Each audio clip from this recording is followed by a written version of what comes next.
Online ka kahapon, online ka ngayon at sigurado online ka na naman. Pero nasasayang lang ang oras mo, kakanood at kakascroll dito nang hindi ka naman pumapaldo. Well, may good news ako at may tips ako sa'yo para pumaldo ka dito sa TikTok.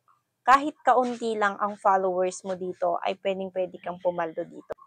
Una, bawas-bawasan mo yung pag-i-engage ng mga videos dito dahil kahit ubusin mo ang mga videos na yan ay hindi ka kikita dyan at masasayang lang ang oras mo.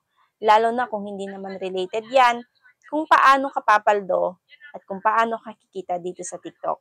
Pangalawa, bawasan mo rin yung mga kanunood ng mga videos dito at lalo na kung nauubos lang ang oras mo dyan nang hindi ka naman kumikita dito. At lalong-lalo na kung hindi naman makakatulong ito para kumita ka dito sa TikTok. Pangatlo, ang kailangan mo ay kumonekta sa sistema na ginagamit namin na kung saan dito ay pwedeng-pwede kang pumaldo. At syempre, kailangan mo ng tao na magtuturo sa'yo at magga-guide sa'yo para matutunan mo kung paano ka papaldo dito sa TikTok. At sakto, nakita mo ang video na ito dahil ako mismo ang magtuturo sa'yo at magga-guide sa'yo kung paano ka kikita at papaldo dito sa TikTok.